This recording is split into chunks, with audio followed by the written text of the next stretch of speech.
নমস্কার বন্ধুরা, আজ আমি নিয়ে এসেছি দারুণ স্বাদের কাঁকরোলের একটি রেসিপি, যেটা ভাত হোক বা রুটি যে কোনো কিছুর সাথে খেতে দুর্দান্ত লাগে। আর বানানোর পদ্ধতিও কিন্তু একদমই সহজ ও সাধারণ, খুবই কম তেল মশলায় আর বাড়িতে থাকা সাধারণ কিছু উপকরণ দিয়ে এটা তৈরিও হয়ে যায়।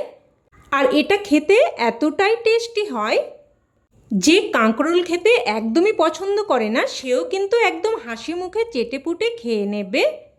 তো রান্নাটা তৈরি করার জন্য প্রথমেই আমি এখানে প্রায় 400 গ্রাম মতো কাঁকরোল নিয়েছি।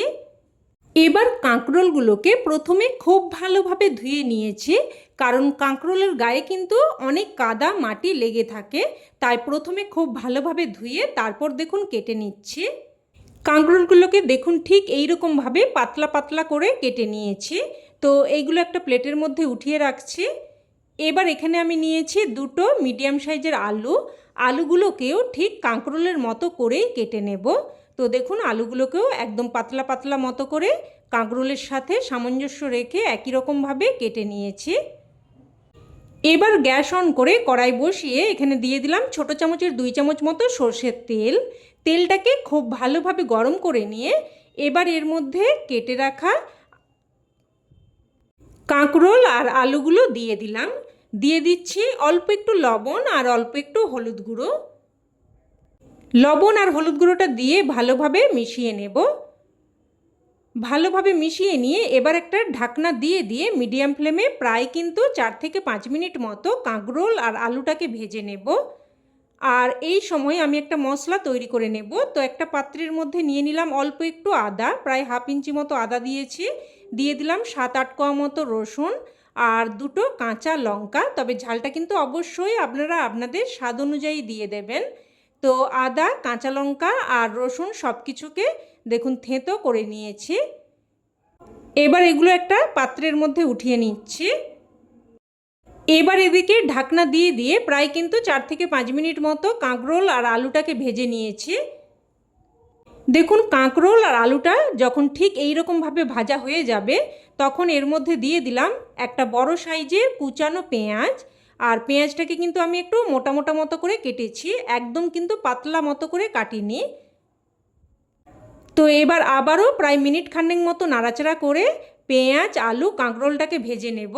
দেখুন কাঁকরোল, আলু, পেঁয়াজটাকে ভেজে নিয়েছি। এবার এগুলোকে আমি উঠিয়ে রাখছি।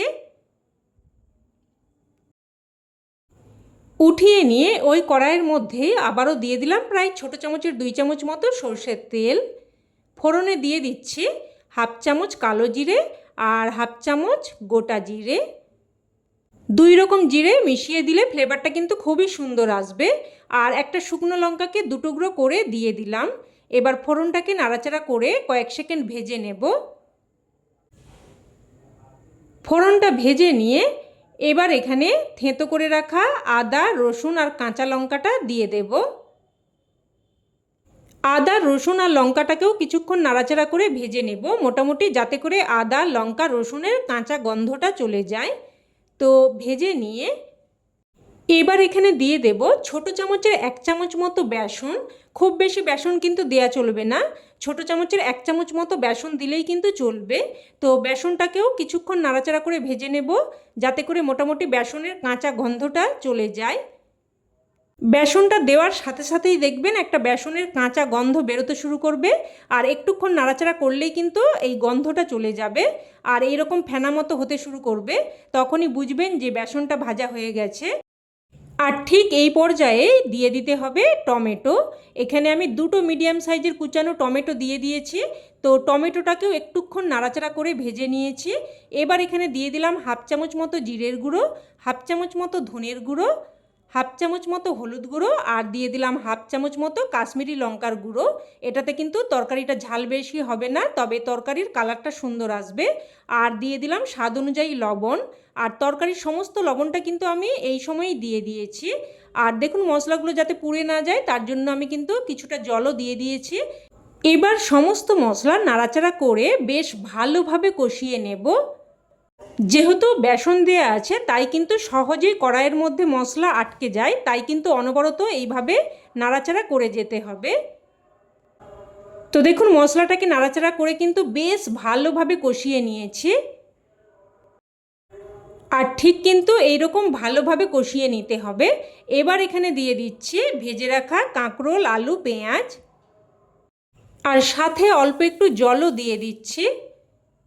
এবার আবারও সব কিছু নাড়াচাড়া করে ভালোভাবে মিশিয়ে নেব। ভালোভাবে মিশিয়ে নিয়ে এবার একটা ঢাকনা দিয়ে দিয়ে কিন্তু আবারও আমি প্রায় 2-3 মিনিট মতো মশলাটাকে সবজির সাথে কষিয়ে নেব। আর এইভাবে বারবার কষিয়ে নিয়ে রান্না করলে যে কোনো সাধারণ রান্নার স্বাদও কিন্তু একদম অসাধারণ হয়ে যায়। তো দেখুন ঢাকনা দিয়ে দিয়ে প্রায় কিন্তু 2-3 মিনিট মতো খুব ভালোভাবে কষিয়ে নিয়েছি। আপনারা হয়তো অনেক রকমভাবে কাঁকরোল রান্না করে খেয়েছেন, তো একবার কিন্তু অবশ্যই আমার মতো করে এইভাবে বানিয়ে দেখবেন। খেতে কিন্তু অসম্ভব টেস্টি হয়। একবার বানালে বারবার বানাতে ইচ্ছে করবে। তো এবার এখানে আমি দিয়ে দিয়েছি প্রায় 1 বাটি মতো গরম জল। আর রান্নাতে কিন্তু অবশ্যই গরম জলই ব্যবহার করার চেষ্টা করবেন, তাতে করে রান্নার স্বাদ বজায় থাকে। তো এবার একটা ঢাকনা দিয়ে মিডিয়াম ফ্লেমে প্রায় আবারও 4 থেকে 5 মিনিট মতো রান্না করে নিয়েছি।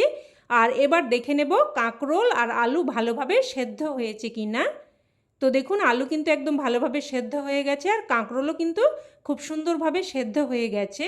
এবার এখানে আমি দিয়ে দিলাম 1/2 চামচ মতো আমচুর পাউডার।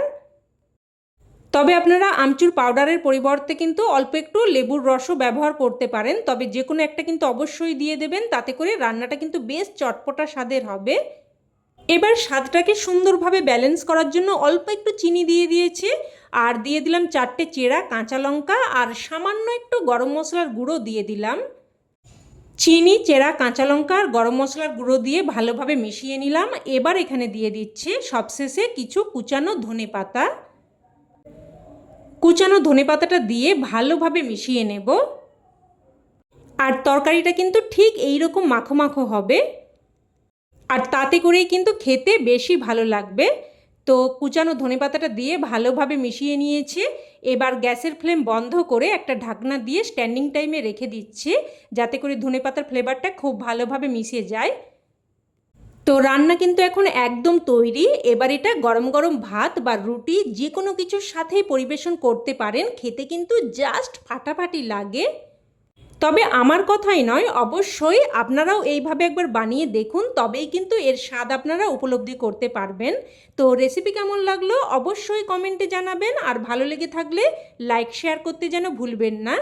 আর চ্যানেলের নতুন বন্ধু হয়ে থাকলে চ্যানেলটি অবশ্যই করে সাবস্ক্রাইব করে নেবেন। তো আজ তাহলে এই অবধি, আবারও অন্য কোনো রেসিপিতে দেখা হবে। ততক্ষণে সকলে ভালো থাকবেন, সুস্থ থাকবেন, আর সকলকে অনেক ধন্যবাদ।